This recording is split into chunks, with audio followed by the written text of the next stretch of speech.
Potong tu bukan makna batas semaya. Potong khusyuk. Tak khusyuk lah. Dah kalau anjing mari depan, lah mungkin tekan aku. Boleh jadi juga. Perempuan lalu dia jadi khoyar. Alah kelain. Tak khusyuk juga. Itu maksud potong tu. Memang molek lah. Pak Nabi dia buat gitu, dia tak ada apa-apa. Fikiran dia bersih. Dia boleh tumpu kerja dia. Dia tak semaya, tak ada terfikir bini dia gapo-gapo dari segi nafsu, tak ada. Kalau kita boleh lagu tu tak apa. Kalau kita itu dia nak ayat. Keadaan orang ni tidak sama. Kita tanya dia, kita dirilah, kita lagu mana. Ada berlaku paduan, untuk paduan.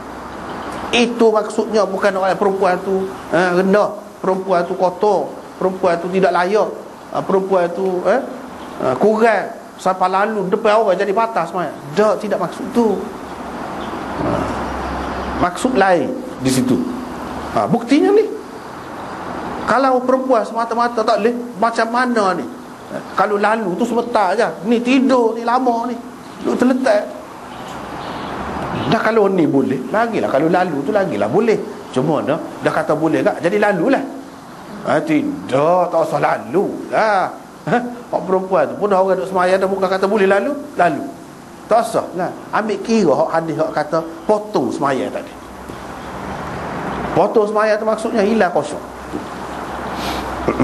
Perhubungan di antara seseorang dengan Allah SWT bila bersemayang ada waslah dalam hadis tu. Ada hubungan.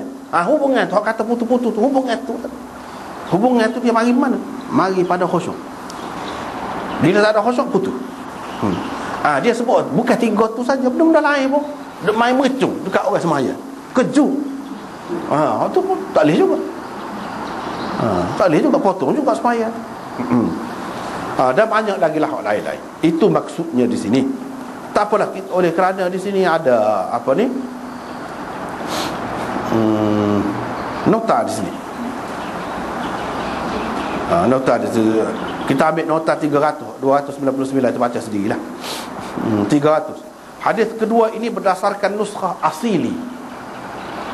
Dan lain-lain memang berada di bawah bab ini. Tetapi berdasarkan nuskhah Abu Dzar, ia terletak di bawah satu bab tanpa tajuk. Jika dipakai nuskhah asili dan lain-lain yang tidak mempunyai bab tanpa tajuk itu, maka maksud Bukhari meletakkan hadis kedua ini di bawah bab di atas ialah untuk menyamakan hukum perempuan yang mati dalam keadaan berhaid dengan perempuan yang mati dalam keadaan bernifas. Dari segi jenazah, kedua-duanya sama-sama perlu disembahyangkan. Dia nak ayat. Kalau kita mengambil kira tak ada bab, celah ni. Sebelum hadis yang kedua ni tak ada bab. Babun saja. Bab tak ada tajuk. Ada bab tapi tak ada tajuk. Kadang-kadang Imam Bukhari buat lagu tu.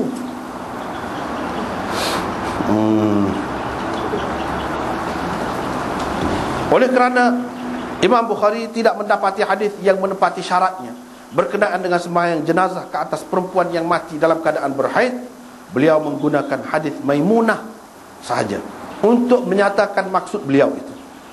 Ini kerana tidak ada beza di antara perempuan berhaid yang disembahyangkan sebagai jenazah. Dari segi zahirnya ia kelihatan sama. Jika bersembahyang dengan menghadap ke arah perempuan yang berhaid yang sedang tidur tidak salah, maka malah ia dilakukan sendiri oleh Rasulullah sallallahu alaihi wasallam, maka apakah salahnya seseorang menghadap ke arah jenazah perempuan berhaid? Bukankah dari segi agama banyak sekali terdapat persamaan hukum di antara perempuan berhaid dan perempuan bernifas? Mana ada banyak persamaan. Imam Bukhari nak ayat serupa je hukum dia. Itu je maksud dia.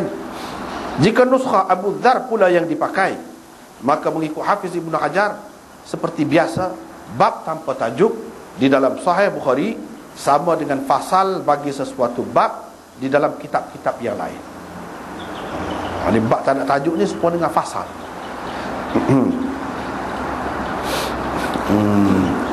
Mengikut Syekhul Hind Maulana Mahmudul Hasan, seringkali juga Bukhari mengemukakan bab tanpa tajuk dengan maksud mengasah fikiran pelajar.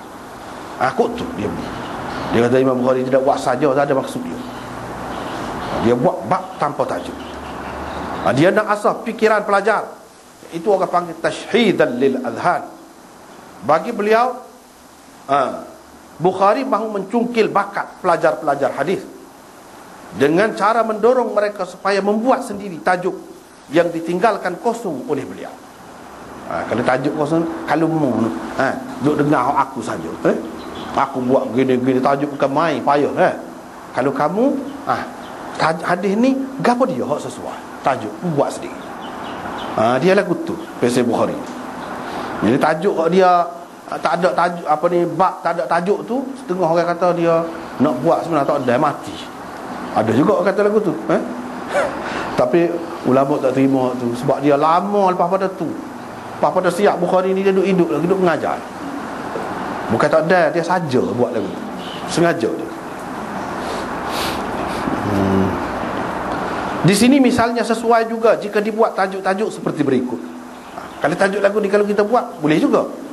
Babun idza massa thawbal musalli badanul haid, ataupun sebaliknya, idza massa thawbul musalli badanal haid, sebaliknya, sebalik tadi, fala dhaira fihi. Boleh, sesuai. Bab kalau kain orang yang bersembahyang bersentuh dengan tubuh orang yang berhaid, tidak mengapa, boleh. Atau bab taharati ainil haid, bab kesucian tubuh ataupun diri orang yang berhaid. Atau bab salah biqurbil haid, bab bersembahyang berdekatan dengan orang yang berhaid. Boleh ke tidak? Tengok hadis, bolehlah, dan Nabi buat. Kalau tak boleh, dia tak buat lah. Itu mungkin kita boleh buat tajuk-tajuk seumpama ini. Mungkin juga Bukhari bermaksud menghilangkan kekeliruan yang timbul dari sebuah hadis yang menyebutkan bahawa sembahyang seseorang terputus oleh perempuan, anjing dan keldai yang kita sebut tadi. Dengan bab ini beliau mahu menolak pendapat sesetengah ulama yang mengatakan sembahyang seseorang terbatal jika perempuan, anjing atau keldai melintas di hadapannya. Bagi Bukhari, melintang di hadapan orang yang sedang bersembahyang atau berada secara tetap di hadapannya lebih teruk lagi daripada melintasinya. Jika itu pun tidak membatalkan sembahyang seseorang, bagaimana melintas saja di hadapannya boleh membatalkan pula? Jadi dia nak tolak itulah orang yang kata batal, orang yang kata makruh ataupun boleh memotong sembahyang. Dia tidak bantah tu, memang boleh potong. Kalau orang biasa ni, budak-budak, orang perempuan lalu, liar mata dia, dalam semaya pun liar juga. Itulah hak potong tu. Hak tu dia terima. Hak tu, hak ni maksudnya hak kata batal. Ada yang kata batal semaya. Dia nak tolak hak tu lah. Ni contohnya ni.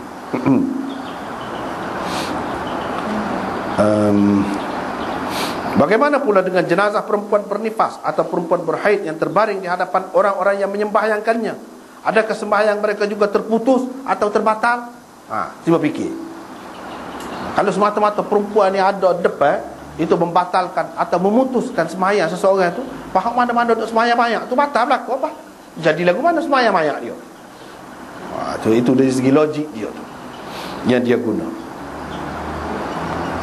Lepas tu, antara pengajaran yang terdapat di dalam hadis ini ialah yang satu, perempuan yang berhaid dan perempuan yang bernifas tidak najis. Itu jahanamnya. Besar ni benda-benda gini ni. Jangan. Sebab kalau dalam setengah-setengah masyarakat tu dia anggap orang ni kotor, orang ni tak boleh sentuh bayar pun tak boleh. Tak boleh sentuh bayar pun tak boleh. Bekah dia tu tak boleh diminum, tak boleh. Siapa setara tu. Jadi Islam mari royak benda-benda lagu ni, kita kata benda kecil-kecil. Jangan. Manusia dia boleh pergi teruk sampai gitu mau. Bekah orang ni tak boleh orang ni minum, tak boleh. Malai bawa sia kata dia. Jadi majar kan. Ini majar. Tak ada semua, tak ada. Tak ada. Bila tidak najis, jika ia najis, tentulah Nabi SAW tidak membiarkan kain beliau mengenai Maimunah ketika beliau sedang bersembahyang. Kedua, sembahyang seseorang tidak terjejas dengan sebab adanya perempuan yang berhaid atau perempuan yang bernifas dekatnya. Tak ada terjejas. Tak ada terjejas. Bagi Imam Bukhari tak ada terjejas.